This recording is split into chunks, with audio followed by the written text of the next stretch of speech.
Muito boa noite, meus amigos. Que bom que a gente pode estar aqui de novo hoje. Espero que vocês estejam bem, estejam com saúde, estejam se protegendo. É muito satisfatória essa nossa reunião, esse nosso encontro todas as terças-feiras, porque mesmo que a gente não esteja junto, né, de corpo, existe uma sintonia muito bacana. A gente se esmera aqui, a gente estuda, a gente tenta facilitar a compreensão de Joana, que não é uma coisa tão fácil assim. Mas quando a gente olha no WhatsApp, que a gente dá uma vasculhada ali e vê que praticamente todo mundo viu a aula, assistiu, às vezes tem o número de visualização até maior do que o número de alunos, e da prece, a gente fica muito contente. Isso aí é um acalento, é um aconchego gostoso para a gente de que estamos em união, estamos juntos, estamos sintonizados, né? Gosto da palavra alinhar, eu não gosto muito dessa palavra. Quando a gente fala que nós estamos alinhados, é porque existe uma linha e existe uma hierarquia, né? Do primeiro para o último, é uma coisa meio que. Eu lembro quando a gente, né, na escola tinha que fazer a linha, a fila, né? Então alinhado não é a palavra, mas é sintonizado. Sintonizado está todo mundo mais ou menos no mesmo plano, né, na mesma sintonia, sem ter que assumir uma linha. Então a gente tá sintonizado, isso é muito bacana. Então hoje a Joana de Ângeles, ela chama a gente para discutir um assunto fantástico, como sempre, conflitos do cotidiano, né? Conflitos do nosso dia a dia. Muito bacana a gente pensar nisso, sobretudo agora, nesse momento, né? Parece que esse livro, a gente dessa turma, a gente foi agraciado, né, de fazer esse livro nesse momento da pandemia do Covid. E aí eu vou trazer para vocês um pedacinho, eu vou ler um trechinho, um meio parágrafo do livro Transição Planetária, do Divaldo também, só que psicografado pelo é, de, é, pelo Manuel Filomeno de Miranda. Então, assim, você já se deu conta dos conflitos que a nossa sociedade moderna vive atualmente? E já parou para pensar neles ou a gente vive eles e a gente vai fazendo o possível para passar por eles? Então, olha que interessante que Dr. Manuel Filomeno de Miranda traz para a gente. A violência, a sensualidade, a degradação moral, os escândalos, a corrupção atingirão níveis dantes jamais pensados, alcançando o fundo do poço, enquanto as enfermidades degenerativas, os transtornos bipolares de conduta, as cardiopatias, os cânceres, os vícios e os desvarios sexuais clamarão por paz, pelo retorno à ética, à moral, ao equilíbrio. Então, assim, é muito bacana a gente ver que os espíritos mandam mensagem do plano espiritual pra gente dizendo que, tipo, ok, é isso mesmo, vai acontecer isso, tá tudo dentro do que é premeditado, do que está pronto para vocês. É o padrão evolutivo que vocês aspiram nesse momento. E aí, quando a gente fala de conflitos do cotidiano, o que a gente às vezes, até para se autoproteger, ou no mecanismo de defesa interno, o que a gente pensa? Né? Que o mundo está uma loucura, né? A sociedade está uma balbúrdia, a humanidade está doida, mas eu não. Eu vivo num mundo louco, mas eu não sou louco. Eu não tenho conflito. Eu não tenho problema. O mundo tá doido, né? E aí a Joana vem dizer pra gente que não é bem assim não. Que se o mundo, se a sociedade vive cheias de conflitos, é porque esses conflitos iniciaram nas unidades da sociedade, que é no indivíduo. Então, somos nós que brotamos esses conflitos e eles se assumem em massa e fazem então a sociedade representá-los. E aí tem uma frase bem interessante da Joana. Opa, perdão, pegou um pedacinho ali na imagem. Os conflitos do cotidiano são decorrentes dos tormentos interiores do ser humano que está psicologicamente desesperado, né? E aí a Joana vai um pouquinho mais além. O que ela diz? Que por que acontecem esses tormentos interiores do ser humano e por que o homem está psicologicamente desesperado? Todos os nossos conflitos são baseados no nosso egoísmo. É quando o ego está descompassado com o nosso self. É quando o ego ele está inchado demais. É quando a gente tem o nosso egocentrismo. O nosso egoísmo está forte. Então, quando a gente pega, por exemplo, vou dar um exemplo bem do dia a dia agora para vocês. Um grupo de jovens ali de 20 e poucos anos, que se reúne para fazer um churrasco. Que eu não sei se vocês viram, mas no final de semana passado tiveram quase 90 denúncias de festas e aglomerações. E a grande maioria eram de pessoas jovens. Quando esses jovens se reúnem para fazer um churrasco ali com 30, 40 pessoas, provavelmente por eles não terem comorbidade, eles serem pessoas jovens, se eles tiverem Covid, não vai ter tanto problema, provavelmente, né? Pelo menos pela estatística, isso não. Mas eles vão proliferar essa doença e vai alcançar uma pessoa com mais comorbidade ou uma pessoa com mais idade que vai sofrer por isso. Mas eles não estão preocupados nisso. Eles estão preocupados com eles, com a festa deles. Eles não podem perder essa oportunidade de comemorar um aniversário ou de fazer um encontro entre eles. Então, os conflitos do cotidiano, eles, de uma maneira geral, quando a gente começar a desenrolar esse alinhavo, a gente vai chegar que a raiz dele está no egoísmo. Então, se eu disser para vocês que a felicidade do século XXI perdeu a sua essência, que vocês conseguem compactuar comigo essa informação? Se eu disser para vocês que a maneira como a sociedade da atualidade procura a felicidade não é a maneira original, a maneira mais adequada, e por isso que a sociedade não encontra a felicidade? Então, através desses conflitos que a sociedade vive, a felicidade se perdeu no meio dela. E a isso a gente chama de a frenética felicidade, porque a felicidade do mundo atual ela é uma felicidade muito rápida, ela é muito urgente e ela é muito efêmera. Então ela é frenética. A gente vive de momentos felizes que se sucedem um ao outro e eles duram muito pouco. Cada vez mais a felicidade do ser humano na atualidade ela é mais estreita. E aí a gente precisa colocar outra felicidade na frente e outra e outra e outra. E a gente vai encavalando um monte de felicidade. Então é uma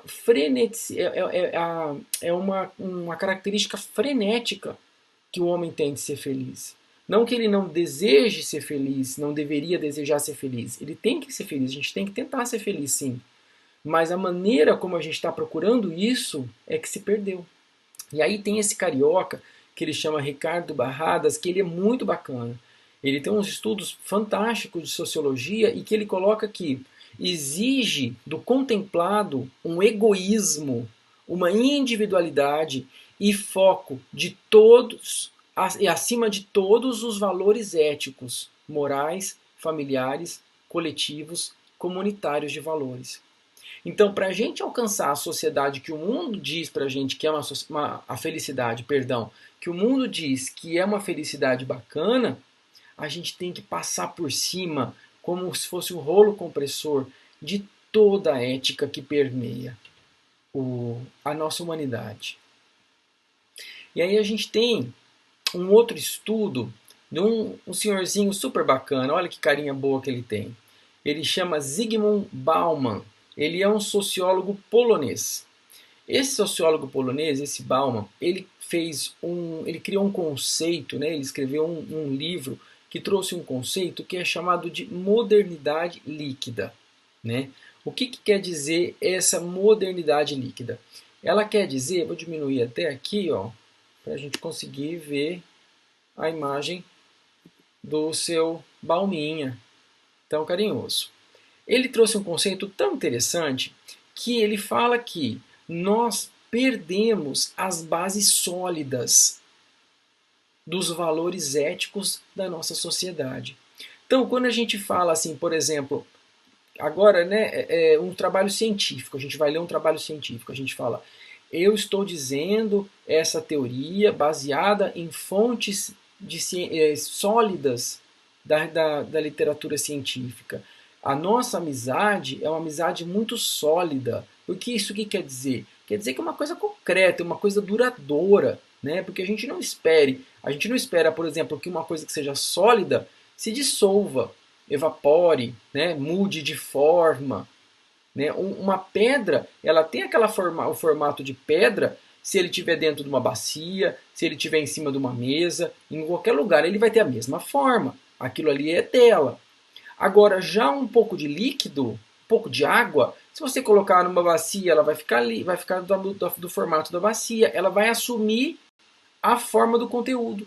Então ele fala que a nossa sociedade não tem mais bases sólidas em tudo que vai fazer, que tudo ficou muito efêmero, que as coisas não duram, as coisas não perduram muito.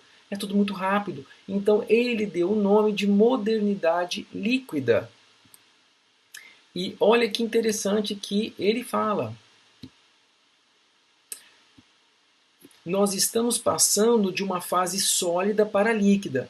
E ele defende que os primeiros sólidos a derreter foram as lealdades tradicionais e os direitos costumeiros e as obrigações.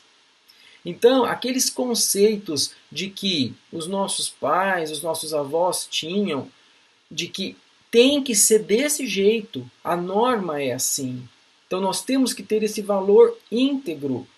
Agora, a sociedade moderna é aquele jeitinho, né? Tem que ser, mas dá pra gente fazer daquele jeito, dá pra gente fazer assado. Então, assim, o bar não pode abrir. Não pode abrir, mas se eu abrir uma porta do lado, que é a verdade, que não sei se vocês viram na reportagem que apareceu, o bar estava fechado, mas eles cavaram uma porta do pet shop do lado que dava direito ao bar. Então, assim, perdeu-se. A gente consegue, a sociedade atual, ela consegue formas de se moldar e não existe mais aquele rigor. E o que mais derreteu, infelizmente, primeiro de tudo, foram os direitos, foram a ética. Então ele fala que as relações humanas, aí já não é mais ele, aí já é a Joana. Então, estudar a Joana, eu vou falar isso algumas vezes na aula, é muito bacana, porque a Joana, ela traz, a gente pega os mesmos conceitos dela em sociologia, em psicologia, em psicanálise, e a gente consegue fazer uma coxa de retalhos tão gostosa com a Joana, né? Então, assim, as relações humanas, segundo a Joana de Ângeles, ela é formada de laços frágeis, transitórios e superficiais. A satisfação, ela é momentânea e ela é imediata. Existe uma mercantilização do homem. Então, o que quer dizer isso? O homem, ele vale o que ele tem de dinheiro, ou o que ele pode comprar, ou o que ele pode produzir. Então, não importa mais a pessoa pela sua essência do que ela é, mas o que ela traz de fatores agregados materiais e produtivos junto dela. E a corrosão do caráter. Que foi exatamente, olha que bacana, a teoria da modernidade líquida do Bauman. Então a Joana, ela fala exatamente o que ele está falando. Só que numa esfera mais socialista, mais social, né, mais filosófica, e ela com uma visão mais espiritual. Então ela coloca que a sociedade dos consumidores se distingue por uma reconstrução das relações humanas a partir das relações entre os consumidores e o objeto de consumo, que é a mercantilização, que a Joana de Ângeles fala. Então, na verdade, os homens perderam o valor pela sua essência. Tá? Não importa mais o fulano de tal pelo que ele é, mas pelo que ele pode produzir, pelo que ele tem, pelo que ele pode gastar, pelo que ele pode consumir. É isso que faz a diferença na sociedade líquida moderna, que a Joana traz como um grande conflito social. E aí a gente tem Frejá, eu sou fã dele. A música Amor para Recomeçar, não sei se vocês lembram, no meio da frase ele fala: eu desejo que você ganhe dinheiro, porque o dinheiro é preciso, tá? Então ninguém está dizendo, a Joana não disse, e ninguém disse, nem o Bauman, que a gente não tem que ter dinheiro, que a gente não tem que ter consumo. Tem que ter. Isso é bacana, isso faz parte da evolução da sociedade. A gente precisa ter condições boas de vida. A gente precisa ter acesso a lazer, acesso a consumo, a comida, a saúde, enfim, tudo isso demanda dinheiro. É natural. Mas ele deseja o Frejá que, ao menos uma vez, você mostre para o dinheiro quem é dono de quem. Então, é legal ter dinheiro, eu quero ter, é importante ter. É da lei do progresso. Tá? Kardec já disse isso. Só que, quem comanda quem? A quantidade de dinheiro que eu tenho ou eu comando o que eu vou fazer com ele? E aí, meus queridos, a Joana vai abordar neste capítulo um assunto tão importante que muitas vezes passa desapercebido e é negligenciado. Ela vai dizer que um dos maiores cupins dos conflitos sociais que nós vivemos na atualidade, eles estão sedimentados, eles foram criados na nossa infância. Por quê? As crianças, elas de uma maneira geral, não têm maturidade psíquica e não têm condições emocionais de lidar com alterações turbulentas de emoções, sentimentos e negatividades vividas nessa fase. Então, o que acontece? Aquela criança que recebeu uma atenção insuficiente, aquelas crianças que não se sentiram aceitas, que não se sentiram aprovadas, que foram orientadas de maneira inadequada, aquelas crianças que foram desqualificadas por pais superprotetores, porque a criança, ela entende, ela é inteligente, ela entende que se ela não é capaz de tomar nenhuma atitude na vida dela, tudo depende de uma atitude e de uma decisão dos pais, no fundo ela se sente uma criança desqualificada. Ela acha que ela não tem uma ela produz uma baixa autoestima de modo que ela não se sente capaz de tomar decisões. E é aí que essas feridas emocionais vão e podem se perdurar para o resto da vida por não conseguir ser lidada adequadamente pela imaturidade psíquica e emocional da criança. Então, essas crianças que a gente chama de criança ferida, elas vão virar adultos problemáticos ou adultos com alguma sequela, que na verdade a raiz está lá na infância, mas a gente nem percebe, a gente nem se dá conta disso. E aí, quando esse adulto quando essa pessoa chega na fase adulta, ela vai criar umas estratégias de defesa ou umas estratégias compensatórias na busca de quê? De ajustar aquilo que ficou mal resolvido, que ficou conflituoso no passado. E ela vai trazer isso para onde? Para os relacionamentos interpessoais e nas relações delas com elas mesmas. Então, é como se tivesse uma voz interior dizendo para um adulto: seja agradável, seja rápido, faz isso com mais rapidez, produza mais. Estou cansado de sustentar você. Você é burro. Seja mais esforçado, meu filho. Você vive nas minhas costas. Então, são essas feridas que foram criadas lá na infância e que, assim, a gente acaba escondendo elas e elas vão até a fase adulta, levando conflitos a essa fase. As crianças, às vezes, elas sentem até vontade de matar o pai. E o que vai levar a isso? Vai levar uma culpa. Quando acontece algum problema mais para frente, esses adultos que na verdade têm dentro de si uma criança ferida, eles vão sentir culpados pelo que eles sentiram pelos pais. E aí essas feridas muitas vezes são geradoras, elas são geradoras de duas alterações muito negativas do amor. Ou ela se transforma em ódio, que a Joana diz que o ódio é o amor que enlouqueceu, ou pior ainda, ela mata o amor. E aí ela vai gerar a indiferença. Então, crianças, adultos que carregam sentimentos muito fortes de ódio ou de indiferença, às vezes são crianças, são adultos que, por ferimentos anteriores lá na fase infantil que não foi superado, acabou destruindo o amor.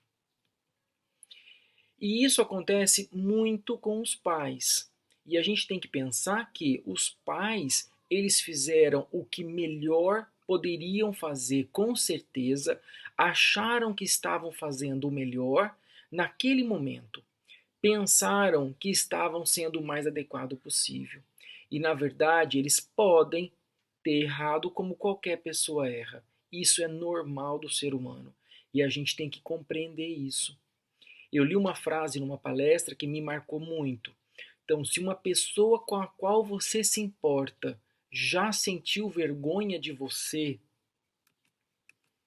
depois disso, ser feliz sendo você como você é, parece ser uma maldição. Então, essa é uma ferida que foi criada lá na infância e que não pôde ser elaborada por esse psiquismo infantil.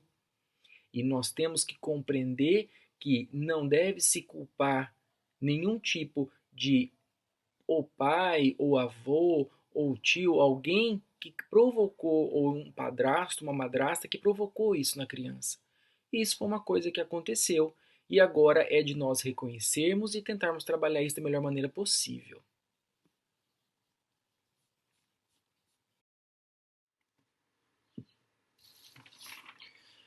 Atualmente, nós vivemos uma sociedade que a gente chama de hipersexualizada.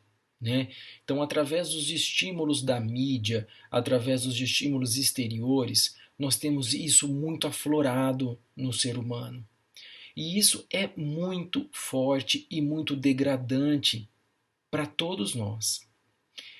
Por que que isso acontece? Então a Joana fala que essa motivação da hipersexualização da sociedade é pela insatisfação que o ser humano traz dentro de si, por uma ansiedade, uma inquietude, e que atualmente nós tratamos as pessoas como se fossem objetos. Tá?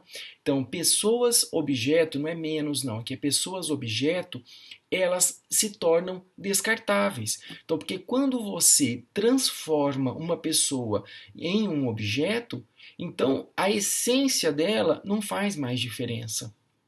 Porque a sociedade, porque a humanidade, nós seres humanos, na atualidade, vivemos um interesse de uma satisfação muito imediata e muito breve. A nossa satisfação, ela não é perdurada, a gente não consegue transformar essa satisfação em algo mais longo. A gente quer agora. Sobretudo, a gente vê muito isso nos adolescentes que estão hoje em dia.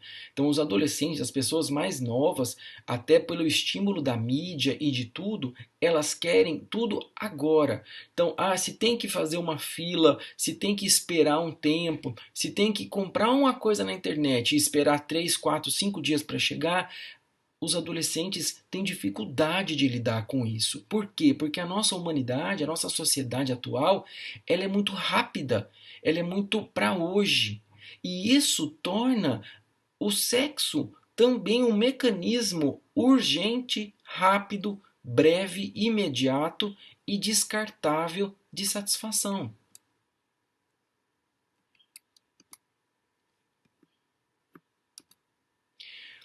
O Freud, ele foi o psicanalista que mais estudou a sexualidade. Né? Ele publicou um trabalho em 1908 que chama A Moral Sexual Civilizada e Doença Nervosa Moderna. Então, olha que interessante, isso em 1908. Né? Então, ele traz que as características sexuais mal resolvidas ou complicadas ou anárquicas que a sociedade moderna vive é base para grandes conflitos. Então, olha que interessante que ele fala. Novas perspectivas se nos oferecem ao considerarmos que no homem a pulsão sexual não serve originalmente aos propósitos da reprodução, mas para quê? Para a obtenção de determinado tipo de prazer. Então o homem, segundo Freud, ele deposita na energia sexual, na pulsão sexual, grandes mazelas que ele traz dentro de si.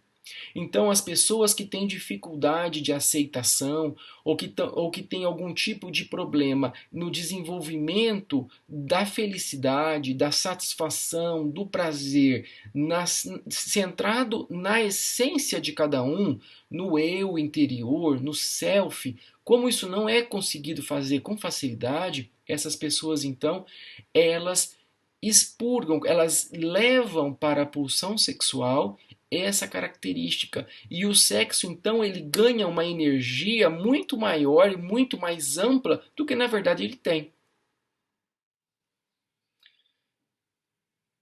A gente viu que a sociedade ela tem um descontentamento crônico. Né? A sociedade não tem aquela felicidade verdadeira. Por quê? Porque a gente busca felicidade o tempo todo em lugares aonde ela, na verdade, não está.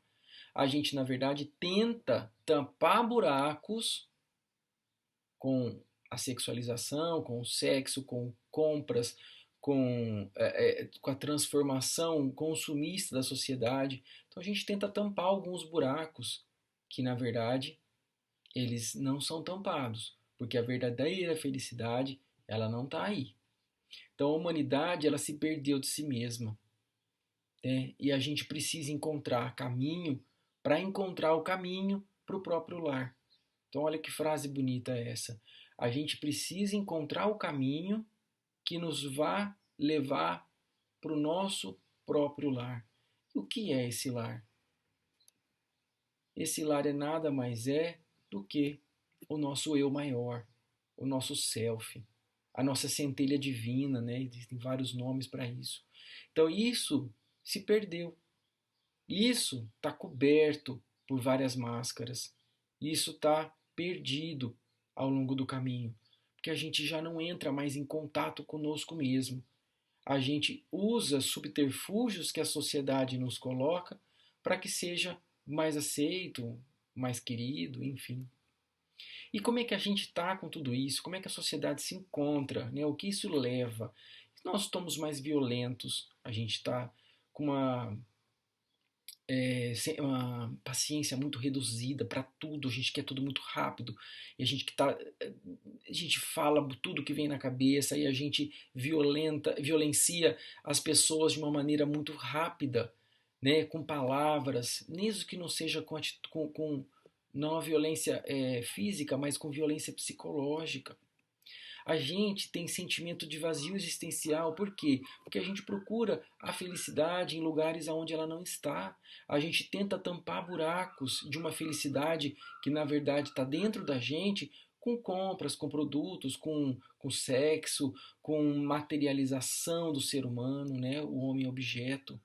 A gente tem os valores muito baseados na nossa aparência. Então a sociedade quer o que de mim? Ela quer o que eu vou trazer para ela. Então eu vou, na verdade, aquele não sou eu. Então eu faço um monte de aparência para que eu seja aceito, para que eu esteja dentro de um requisito completamente louco, completamente insólito que a sociedade nos impõe. E aí a gente vai pegar o nosso self, que é a nossa essência, que é o que a gente é de verdade, e a gente vai colocar tanta máscara em cima deles, tanta máscara dele, tanta máscara, que a gente já não sabe quem a gente é. Por isso que a gente se perde de nós mesmos. A gente começa a querer agradar demais aos outros, a nós mesmos, ao que a sociedade demanda da gente, e a gente se perde. Essas máscaras ficam tão fortes, tão grudadas, que a gente já nem reconhece mais o nosso eu verdadeiro. A gente se torna robotizado. A gente faz sem pensar por que está fazendo, sem raciocinar e sem saber se aquilo que a gente faz realmente vale a pena e é importante para a gente de verdade. Se aquilo faz sentido para mim. Não necessariamente faz, mas a sociedade quer que eu faça, então eu vou fazer. E isso gera a maior mazela da humanidade no século XXI, século XX e XXI, que é distúrbios ansiosos e depressivos. Nós estamos muito ansiosos, muito angustiados, muito depressivos, com tudo isso que os conflitos sociais nos traz, com tudo isso que essas mazelas sociais transformam o nosso ser.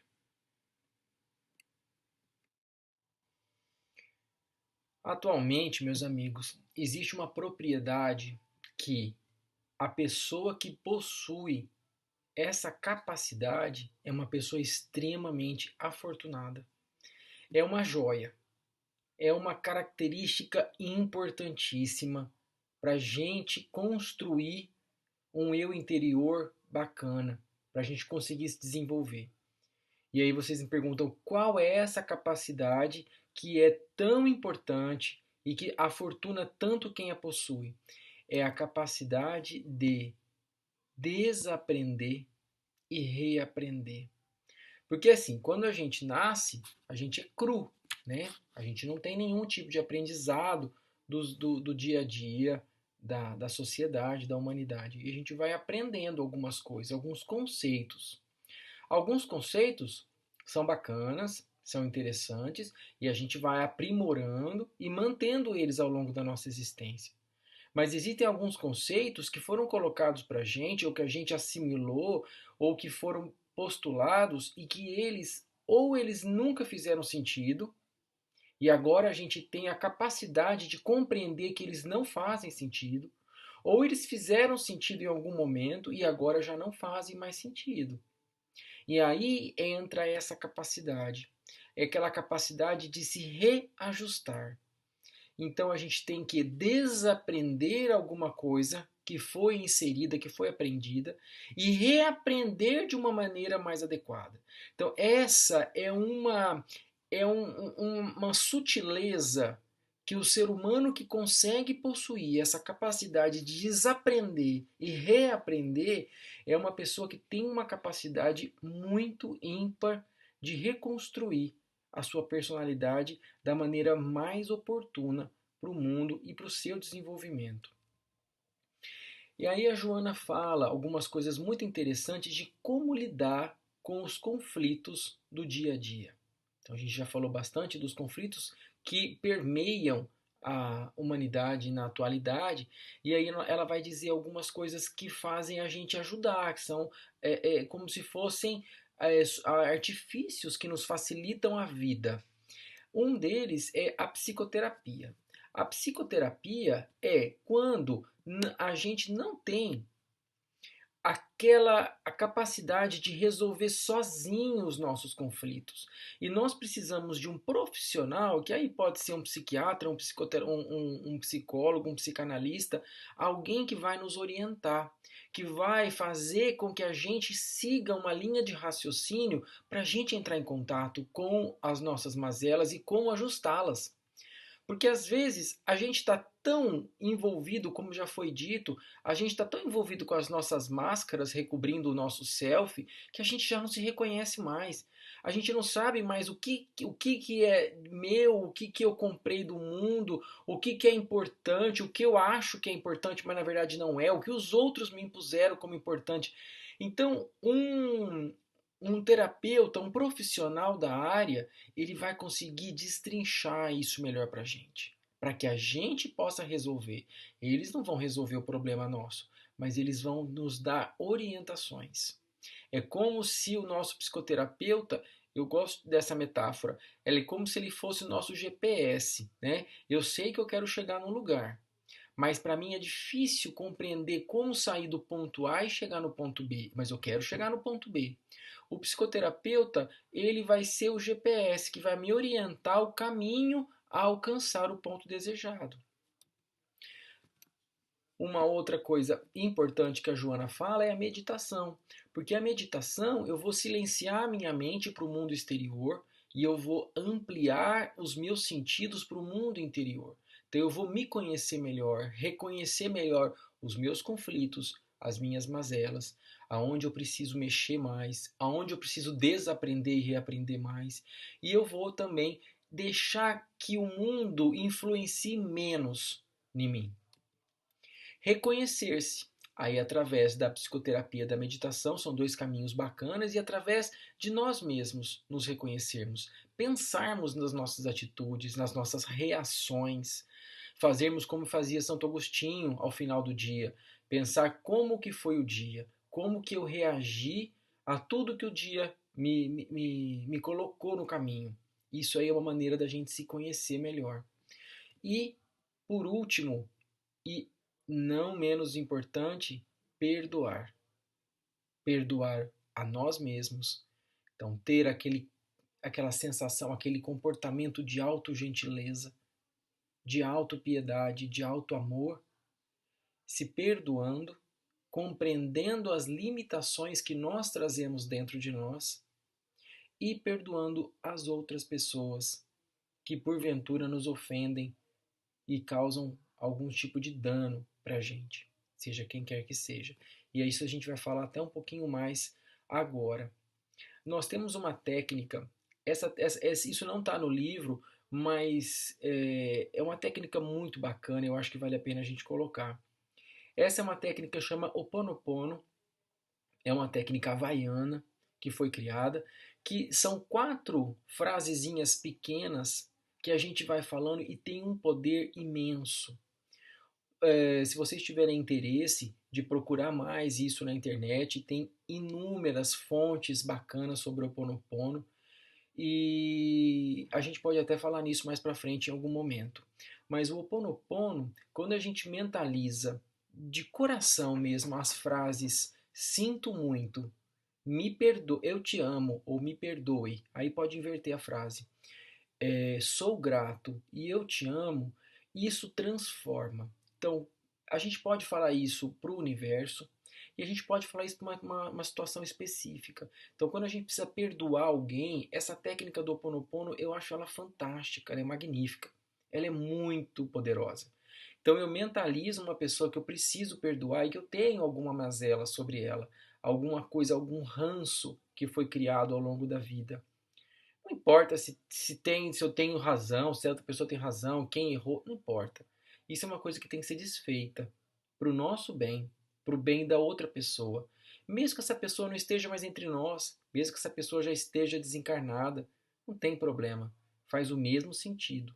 Então eu mentalizo essa pessoa fortemente na minha mente e eu digo do fundo do meu coração: sinto muito, eu te amo, me perdoe, obrigado ou sou grato. Esse eu te amo, às vezes, é a frase mais difícil que a gente tem de dizer, né? Mas o eu te amo não é aquele amor que a gente fala para um filho, para um pai, para um companheiro. Não, o eu te amo é eu quero o seu bem. É isso que a gente tem que passar, esse sentimento. Eu quero o seu bem. Eu quero que você seja feliz. Eu quero que você esteja bem, do fundo do meu coração. Essas frases, meus amigos, são muito, muito valiosas. Nossa, olha que cena linda, olha que paisagem maravilhosa, né? Coloquei essa paisagem para relaxar os olhos de vocês e convido vocês agora a gente assistir um pedacinho de uma música de um grupo que chama Revarb. Ele é super legal, que vai falar sobre o perdão. Prestem bastante atenção nesse vídeo.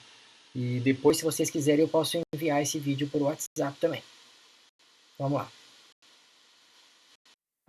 Você não consegue perdoar alguém porque ele não se arrependeu? Eu espero que você não se arrependa pelo tempo que perdeu. Porque se for parar para pensar, são coisas diferentes. A culpa pode estar no outro, mas o perdão está sempre na gente.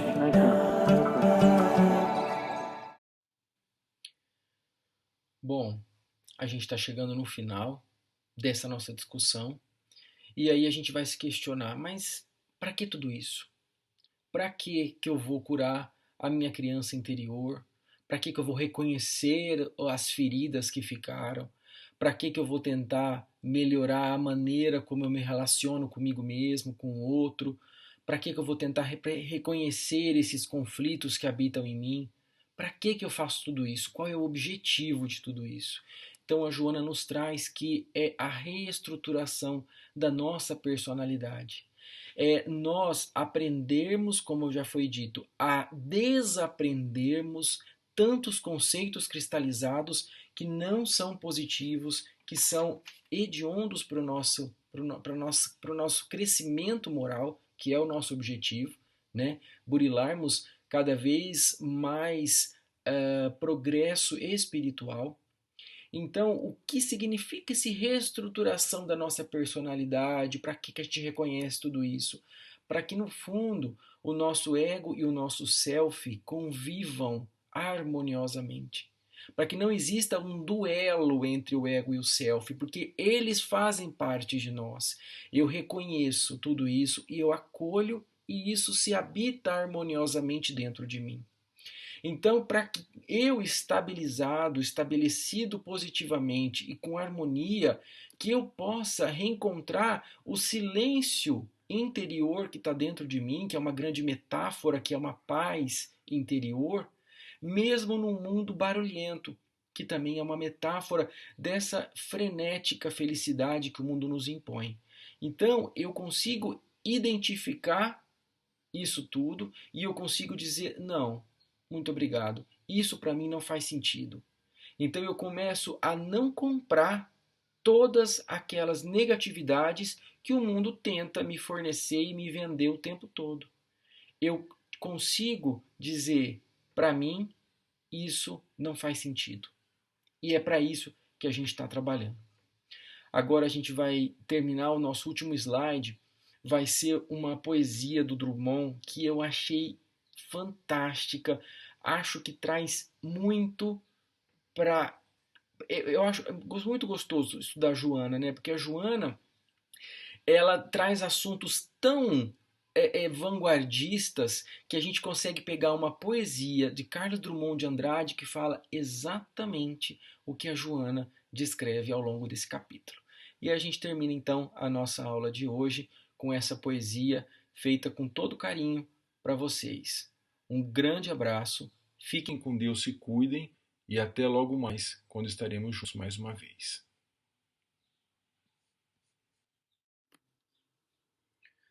O Homem, as Viagens. Carlos Drummond de Andrade.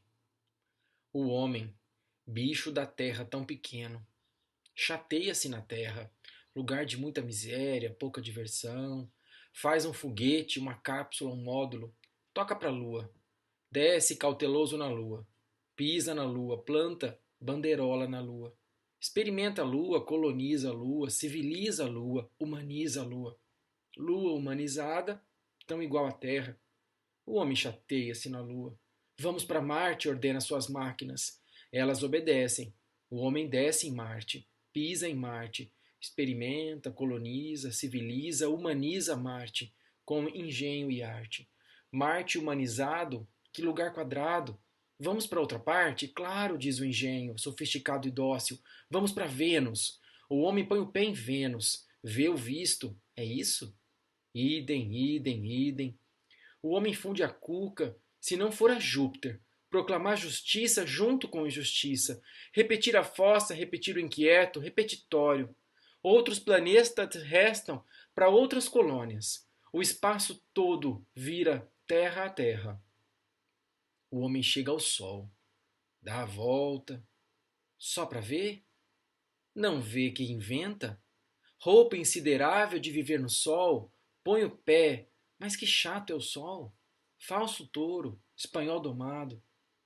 Restam ainda outros sistemas fora do solar a colonizar. Ao acabarem todos, só resta o homem. Estará equiparado para essa viagem? A dificílima e dangerosíssima viagem de si a si mesmo, pôr o pé no chão, do seu coração, experimentar, colonizar, civilizar, humanizar o homem, descobrindo em suas próprias e inexploradas entranhas a perene, insuspeitada alegria de conviver. Carlos Drummond de Andrade.